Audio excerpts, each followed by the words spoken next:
Good morning dear. चलिए आज की क्लासेस अगर हम स्टार्ट करें तो ये एटॉमिक स्ट्रक्चर का 5वां एपिसोड।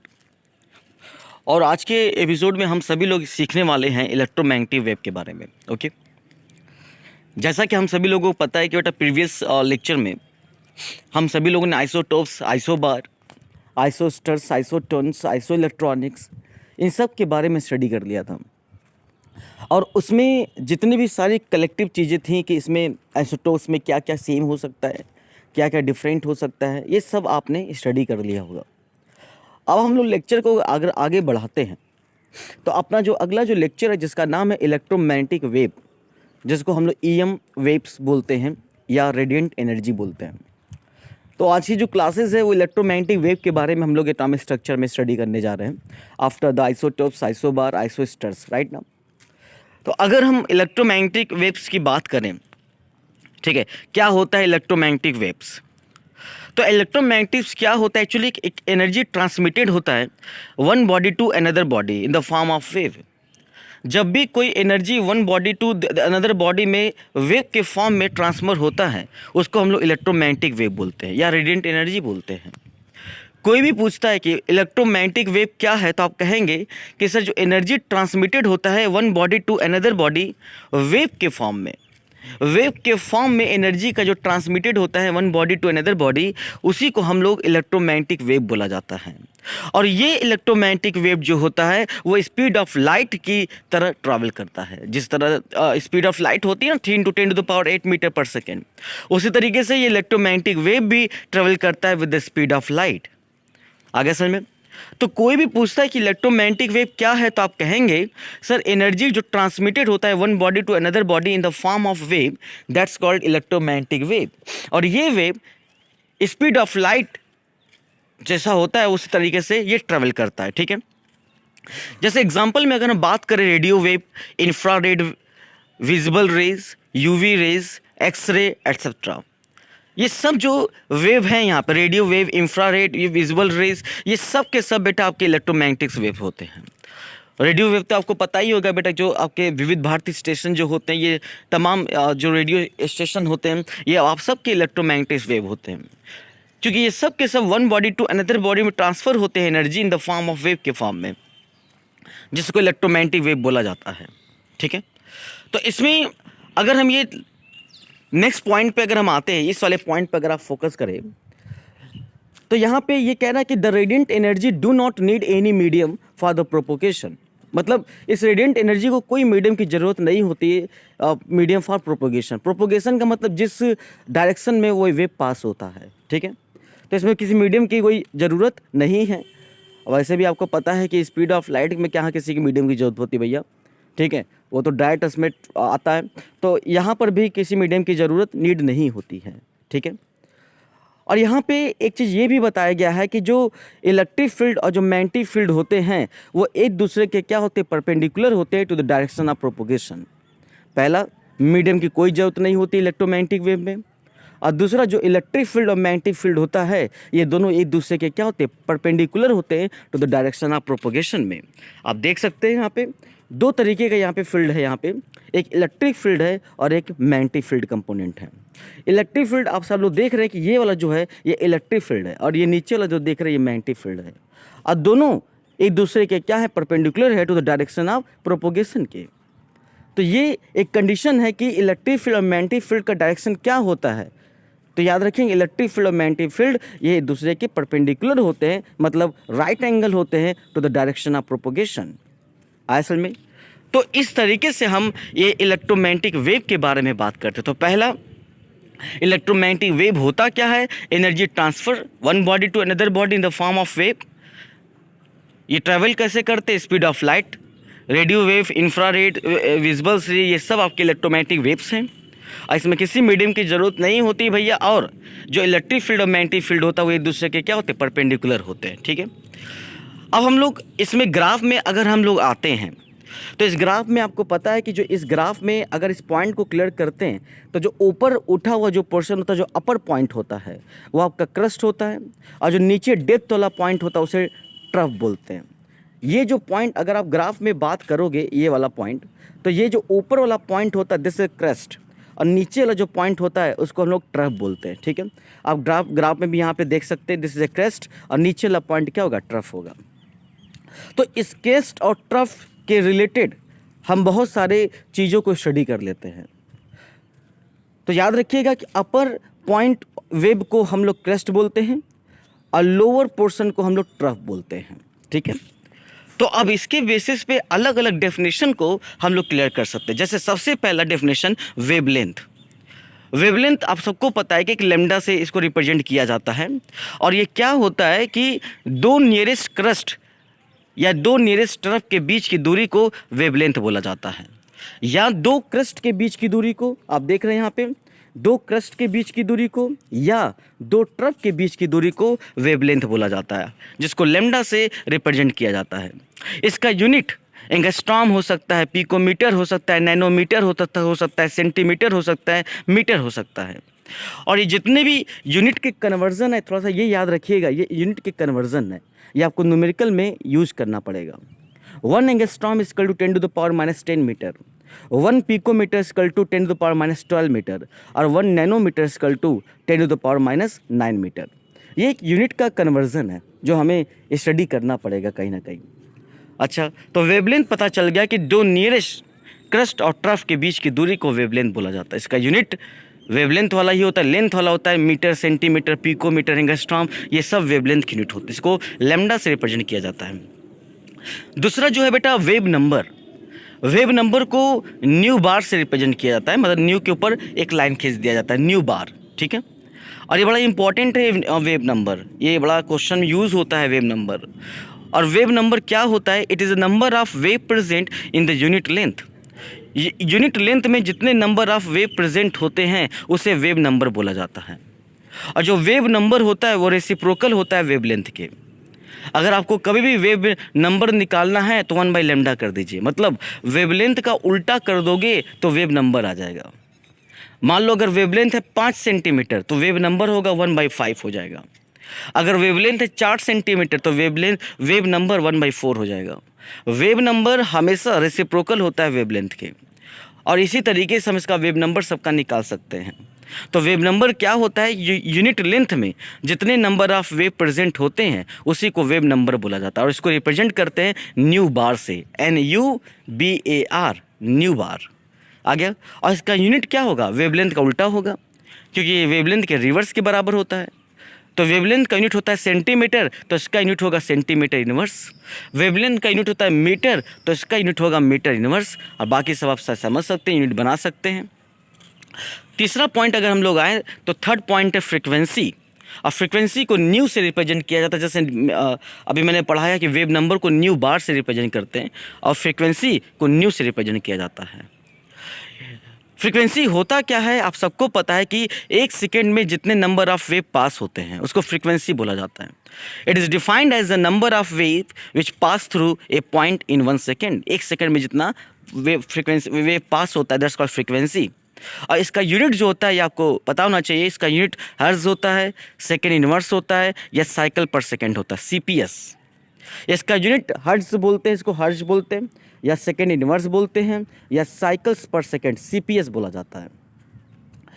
और याद रखिएगा कि साइकिल्स पर सेकेंड ये यूनिट थोड़ा सा ज़्यादा आता है, जिसको शॉर्टकट में CPS बोला जाता है। हर्ट्ज भी आता है और सेकेंड इनवर्स भी आ सकता है। तो ये सारे फ्रीक्वेंसी के यूनिट हैं, ठीक है। और 1 hertz equal to 1 second inverse होता है। जो 1 हर्ट्ज होता है वो 1 सेकेंड इनवर्स के बराबर होता है, ठीक है। ये आपकी फ्रीक्वेंसी है। और फ्रीक्वेंसी के यूनिट पे फोकस करिएगा कि हर्ट्ज होता है, सेकेंड इनवर्स होता है, और साइकिल पर सेकेंड CPS होता है। तो फ्रीक्वेंसी एक सेकेंड में जितना वेव पास होता है। अच्छा, टाइम पीरियड क्या होता है, जितना समय लेता है वेव पास होने के लिए। फ्रीक्वेंसी एक सेकेंड में कितना वेव पास होता है, टाइम पीरियड जितना समय लेता है वेव पास होने के लिए, time taken by wave to pass through it. और टाइम पीरियड इक्वल टू क्या होता है, T इक्वल टू 1/ν, मतलब टाइम पीरियड फ्रीक्वेंसी का उल्टा होता है, ठीक है। सुनने में लग रहा है, फ्रीक्वेंसी एक सेकेंड में कितना वेव पास होता है और टाइम पीरियड वेव पास होने के लिए कितना समय लेता है। तो T इक्वल टू 1/ν, फ्रीक्वेंसी का उल्टा टाइम पीरियड होता है। और वेवलेंथ का उल्टा वेव नंबर होता है। ठीक है, ये दोनों पॉइंट याद रखिएगा। टाइम पीरियड का उतना ज़्यादा यूज़ नहीं होता है, लेकिन वेव नंबर, फ्रीक्वेंसी, ये सब कहीं ना कहीं यूज़ होते हैं। ठीक है, तो ये हो गया अपना टाइम पीरियड। अगला जो पॉइंट है जिसका नाम है वेलोसिटी। वेलोसिटी का मतलब क्या होता है कि velocity of a wave is defined as distance cover by the wave in 1 second. 1 second में कितना डिस्टेंस कवर करता है वो आपका वेलोसिटी होता है। 1 सेकेंड में जितना डिस्टेंस कवर करेगा वो आपका वेलोसिटी होता है, जिसमें इसका फॉर्मूला आता है nu equal to c by lambda. थोड़ा सा इंपॉर्टेंट फॉर्मूला है, इसी पे सारा न्यूमेरिकल लगेगा। New equal to c by lambda. New क्या है? फ्रिक्वेंसी। सी क्या है? Speed of light. और लेमडा क्या है? वेवलेंथ। फिर बता देते हैं, न्यू क्या है? फ्रिक्वेंसी। सी क्या है? स्पीड ऑफ लाइट 3 × 10⁸ और लेमडा क्या है? वेवलेंथ। आगे समझ में? तो इस तरीके से हम इस वैल्यू को निकाल सकते हैं। तो nu equal to c by lambda, ये फार्मूला याद रखिएगा। इस फार्मूले से आप फ्रीक्वेंसी भी निकाल सकते हैं, वेवलेंथ भी निकाल सकते हैं। अच्छा, इसी में अगर वेव नंबर निकालना होगा तो वेवलेंथ निकाल लीजिएगा और वेव नंबर उसी का उल्टा कर दीजिएगा। अगर वेव नंबर निकालना है तो वेवलेंथ निकाल लेना, लेमडा निकाल लेना, और वेव नंबर निकालने के लिए क्या कर दोगे? 1 बाई लेमडा, वेव नंबर आ जाएगा। ठीक है, और मैंने तुम लोगों को कभी बताया भी था कि ये फार्मूला जनरली यूज़ होता है। Nu bar equal to 1 by lambda और t equal to 1 by nu. Frequency का उल्टा टाइम पीरियड होता है और वेवलेंथ का उल्टा वेव नंबर होता है। ठीक है, तो सब मिला जुलाकर तुम लोगों को एक ही फार्मूला याद रखना है, वो है nu equal to c by lambda. Nu equal to c by lambda जो है, यही फार्मूला हम सभी लोगों को याद रखना पड़ेगा और इस फार्मूले से हम अधिकतर क्वेश्चन सॉल्व आउट कर लेंगे। तो ये जो लेक्चर है एक न्यूमेरिकल बेस्ड लेक्चर हो गया, क्योंकि इससे क्वेश्चन आपको सॉल्व करने रहेंगे। ठीक है, आया असल में। अब उसके बाद एक टर्म आया जिसका नाम है इलेक्ट्रोमैग्नेटिक स्पेक्ट्रम। इलेक्ट्रोमैग्नेटिक स्पेक्ट्रम क्या होता है? अभी मैंने आपको बताया कि जो वेवलेंथ जो होता है वो आप सबको पता है कि अगर कभी भी इलेक्ट्रोमैग्नेटिक वेव आता है तो याद रखिएगा कि जिसका वेवलेंथ ज़्यादा होगा उसकी फ्रीक्वेंसी कम होती है। जिसका भी वेवलेंथ ज़्यादा होगा उसकी फ्रीक्वेंसी कम होती है। जैसे अगर आपने कभी नाम सुना होगा, आपने नाम सुना होगा विबग्योर का, याद होगा आपको विबग्योर। अभी आगे ये पढ़ाऊँगा भी मैं, विबग्योर, जिसमें V violet, indigo, blue, green, yellow, orange, red. यहाँ सबसे ज़्यादा जो वेवलेंथ होता है वो रेड का होता है, तभी तो दूर दूर तक दिखाई देता है। रेड का वेवलेंथ ज़्यादा होता है लेकिन फ्रीक्वेंसी सबसे कम होता है। वायलेट का फ्रीक्वेंसी सबसे ज़्यादा होता है लेकिन वेवलेंथ कम होता है। ये नोट कर लीजिए, जिसकी फ्रीक्वेंसी ज़्यादा उसकी वेवलेंथ कम होगी, या जिसका वेवलेंथ ज़्यादा होगा उसकी फ्रीक्वेंसी कम होगी। ठीक है, तो अगर आप ऐसे जाओगे तो वेवलेंथ बढ़ेगा लेकिन फ्रीक्वेंसी घटेगा, ये नोट कर लो। अगर आप विबग्योर से लास्ट तक जाते हो तो जैसे जैसे आगे जाओगे वेवलेंथ बढ़ेगा और फ्रीक्वेंसी घटेगा। रेड की फ्रीक्वेंसी सबसे कम होती है और दैट्स वाई इसका वेवलेंथ बहुत ज़्यादा होता है, इसलिए दूर दूर तक दिखाई देता है। आ गया? तो इलेक्ट्रोमैग्नेटिक स्पेक्ट्रम भी यही इसी तरीके से है। जो इलेक्ट्रोमैग्नेटिक वेव होता है और इलेक्ट्रोमैग्नेटिक स्पेक्ट्रम का मतलब क्या होता है? एक अरेंजमेंट होता है। और वो कैसा अरेंजमेंट होता है? इलेक्ट्रोमैग्नेटिक वेव का अरेंजमेंट होता है। अभी मैंने बताया कि इलेक्ट्रोमैग्नेटिक वेव में कौन कौन आता है? इंफ्रारेड आता है, इंफ्रारेड, फिर उसके बाद alpha rays, beta, alpha, gamma और रेडियो वेव, ये सब इलेक्ट्रोमैग्नेटिक वेव है। इन्हीं को अरेंजमेंट जो होता है फ्रीक्वेंसी या वेवलेंथ के टर्म में, इन्हीं को अरेंज करना ही कहलाता है इलेक्ट्रोमैग्नेटिक स्पेक्ट्रम। कभी भी बोले कि इलेक्ट्रोमैग्नेटिक स्पेक्ट्रम क्या है तो आप उसको ऐसे कहिएगा कि जो सर इलेक्ट्रोमैग्नेटिक वेव होता है, like as radio wave, infrared, alpha, gamma rays, ये तमाम जो ऐसे होते हैं इनको अरेंज करना ही फ्रीक्वेंसी या वेवलेंथ के टर्म में ही कहलाता है इलेक्ट्रोमैग्नेटिक स्पेक्ट्रम। मतलब पूरा मिला जुला कर इलेक्ट्रोमैग्नेटिक वेव को फ्रीक्वेंसी और वेवलेंथ के टर्म में अरेंज करना ही कहलाता है इलेक्ट्रोमैग्नेटिक स्पेक्ट्रम। कभी भी अगर इलेक्ट्रोमैग्नेटिक स्पेक्ट्रम आए तो आप यही कहेंगे कि इलेक्ट्रोमैग्नेटिक वेव को फ्रीक्वेंसी और वेवलेंथ के टर्म में अरेंज करना ही कहलाता है इलेक्ट्रोमैग्नेटिक स्पेक्ट्रम। और कोई बोले इलेक्ट्रोमैग्नेटिक वेव क्या होता है, तो आप कहोगे कि जो वेव पास होता है वन बॉडी टू अनदर, इसी को हम लोग इलेक्ट्रोमैग्नेटिक वेव बोलते हैं, ठीक है। या जो एनर्जी पास होती है वो वेव की फॉर्म में पास होती है, तो उसी को इलेक्ट्रोमैग्नेटिक वेव बोला जाता है। और इलेक्ट्रोमैग्नेटिक स्पेक्ट्रम क्या होता है, जो इलेक्ट्रोमैग्नेटिक वेव होते हैं उनको अरेंज किया जाता है फ्रीक्वेंसी या वेवलेंथ के टर्म में, ठीक है। अगर फ्रीक्वेंसी बढ़ता हुआ जाएगा तो वेवलेंथ घटता हुआ जाएगा, ठीक है। इसी के बेसिस पे अरेंज करा जाता है, ठीक है। तो यहाँ पर जो आपको एग्जाम्पल दिख रहे हैं बेटा, यहाँ पर आप सब लोग एग्जाम्पल देख रहे हैं, एक आपका रेडियो वेव है, माइक्रोवेव है, इंफ्रारेड है, विजिबल रेज है, यूवी रेज है, एक्सरे है, गामा रेज है। अगर इसमें हम सिर्फ अगर आपकी बात करें तो याद रखिएगा, इसमें सबसे ज़्यादा जो वेवलेंथ है वो है रेडियो वेव का। रेडियो वेव का वेवलेंथ देख लीजिए 3 × 10⁻14 एंगस्ट्रॉम है। उससे कम माइक्रोवेव का, उससे कम इंफ्रारेड का, उससे कम विजिबल रेस का, उससे कम यूवी रेस का, उससे कम एक्सरेज और सबसे कम गामा रेस का। तो सबसे कम वेवलेंथ किसका है? गामा। तो सबसे ज़्यादा फ्रीक्वेंसी किसका होगा? गामा का होगा, क्योंकि जिसका वेवलेंथ शॉर्टर होगा उसकी फ्रीक्वेंसी, उसकी एनर्जी ज़्यादा होगी, ठीक है। जिसका, फिर से बोल देता हूँ, जिसका वेवलेंथ कम होगा उसकी फ्रीक्वेंसी, उसकी एनर्जी ज़्यादा होगी। आगे समझ में? तो देखो, गामा का हाई फ्रीक्वेंसी हाई एनर्जी लेकिन शॉर्टर वेवलेंथ, रेडियो वेव का लो फ्रीक्वेंसी लो एनर्जी बस लॉन्गर वेवलेंथ। आगे समझ में? और बता दें कि लिस्ट में सबसे ज़्यादा फ्रीक्वेंसी कॉस्मिक रे का होता है, ये नोट कर लीजिए। लिस्ट में सबसे ज़्यादा फ्रीक्वेंसी कॉस्मिक रे का होता है। ये कॉस्मिक रे कभी आगे थोड़ा सा मैं बता दूंगा, लेकिन सबसे ज़्यादा फ्रीक्वेंसी कॉस्मिक रे का होता है और सबसे कम वेवलेंथ कॉस्मिक रे का होता है। जिसकी फ्रीक्वेंसी बहुत ज़्यादा उसका वेवलेंथ बहुत कम होता है। तो इसको नोट कर लीजिए, सबसे ज़्यादा फ्रीक्वेंसी कॉस्मिक रे का होता है और सबसे ज़्यादा वेवलेंथ रेडियो वेव का होता है। ये 2 पॉइंट नोट कर लीजिए, सबसे ज़्यादा फ्रीक्वेंसी, सबसे ज़्यादा एनर्जी कॉस्मिक रे का होता है और सबसे ज़्यादा वेवलेंथ रेडियो वेव का होता है। और ये तो आपको पता है कि जिसकी फ्रीक्वेंसी ज़्यादा उसका वेवलेंथ कम होगा और जिसका वेवलेंथ ज़्यादा उसकी फ्रीक्वेंसी कम होगी। आप बस एक ऑर्डर समझ जाइए, आप अगर ऐसे जाओगे तो वेवलेंथ घटेगा लेकिन फ्रीक्वेंसी बढ़ेगा, ठीक है। तो इस तरीके से हम लोग समझ लिए, रेडियो वेव का वेवलेंथ सबसे ज़्यादा होता है लेकिन फ्रीक्वेंसी और एनर्जी कम होती है। गामा रे का फ्रीक्वेंसी और एनर्जी ज़्यादा होता है लेकिन वेवलेंथ शॉर्टर होता है। लेकिन मैंने एक एग्जांपल बोला कि सबसे ज़्यादा फ्रीक्वेंसी किसका होता है, वो है कॉस्मिक रे का, और सबसे ज़्यादा वेवलेंथ किसका होता है, वो है रेडियो वेव का, ठीक है। ये एक अरेंजमेंट है। वैल्यू से भी आपको समझ में आ रहा होगा। जिस तरीके से विबग्योर में मैंने बताया था कि रेड की फ्रीक्वेंसी सबसे कम होती है लेकिन वेवलेंथ सबसे ज़्यादा होता है, वायलेट की फ्रीक्वेंसी सबसे ज़्यादा होती है लेकिन वेवलेंथ कम होता है। तो एक अरेंजमेंट है और इसी अरेंजमेंट को हम लोग इलेक्ट्रोमैग्नेटिक स्पेक्ट्रम बोला जाता है। इलेक्ट्रोमैग्नेटिक वेव को बढ़ते हुए फ्रीक्वेंसी और घटते हुए डिक्रीजिंग वेवलेंथ के टर्म को ही इलेक्ट्रोमैग्नेटिक स्पेक्ट्रम बोला जाता है, ठीक है। अब हम आप सभी लोगों को क्वेश्चन इसके सॉल्व करा देते हैं।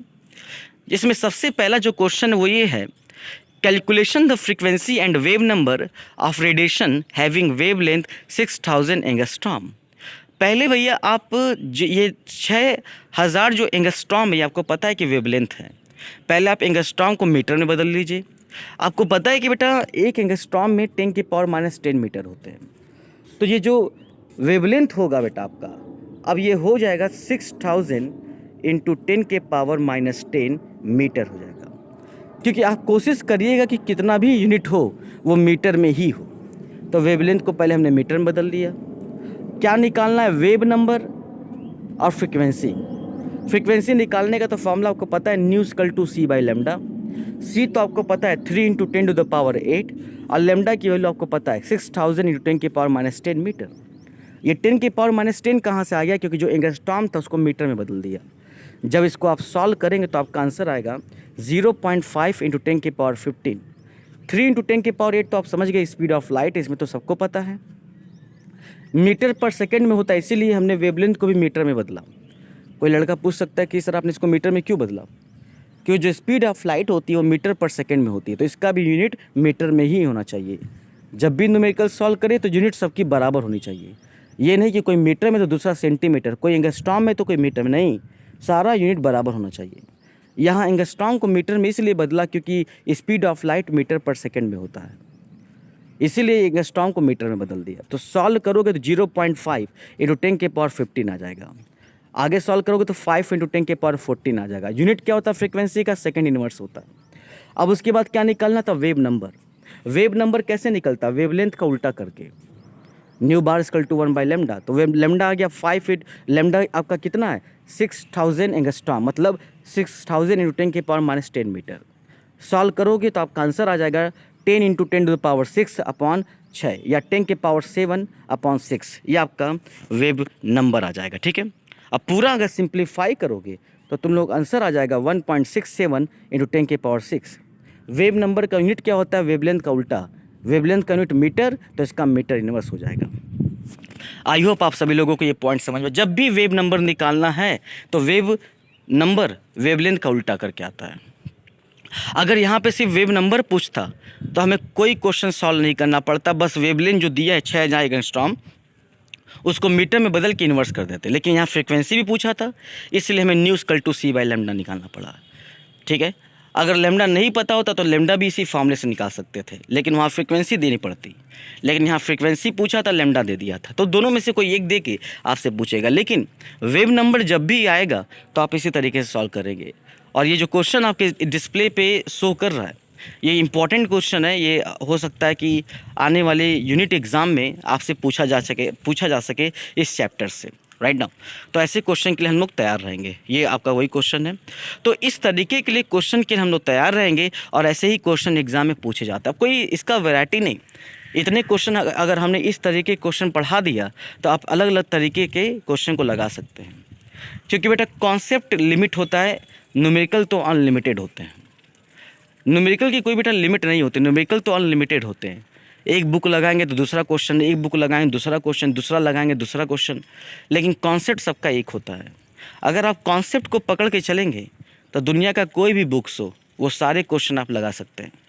लेकिन कॉन्सेप्ट अगर आपके क्लियर नहीं होंगे तो आप एक 2 3 4 क्वेश्चन लगा सकते हैं। जैसे ही बुक चेंज करेंगे आपका कॉन्सेप्ट भी चेंज हो जाएगा। कॉन्सेप्ट कभी चेंज नहीं होता है। कॉन्सेप्ट को पकड़ के रखिए, न्यूमेरिकल लगाइए, जितना मन करे उतना लगाइए, खुद क्वेश्चन बनाइए, खुद सॉल्व करिए, लेकिन कॉन्सेप्ट आपका एक ही होना चाहिए। तो ये आज की क्लासेस में एटॉमिक स्ट्रक्चर में आई होप आप सभी लोगों को इलेक्ट्रोमैग्नेटिक वेव और इलेक्ट्रोमैग्नेटिक स्पेक्ट्रम और उसके base formula nu equal to c by lambda, wave number 1 by lambda कैसे निकालते हैं ये आपको पता चल गया होगा। और बहुत अच्छे से आप सभी लोगों ने क्लियर कर लिया होगा आज के लेक्चर को। अब अपना जो एपिसोड 6 होगा एटॉमिक स्ट्रक्चर का, वो आपका शायद समझ गए होंगे कि हम पढ़ाने जाएंगे प्लैंक क्वांटम थ्योरी। ये आपका 6वां एपिसोड होगा जिसमें हम लोग प्लैंक क्वांटम थ्योरी के बारे में बात करेंगे। थ्योरी भी है और न्यूमेरिकल भी है। ठीक है, तो आई होप आज का लेक्चर आप सभी लोगों को अच्छे से समझ में आ गया होगा। आज के लिए हम लोग ये रखते हैं। थैंक यू सो मच बेटा।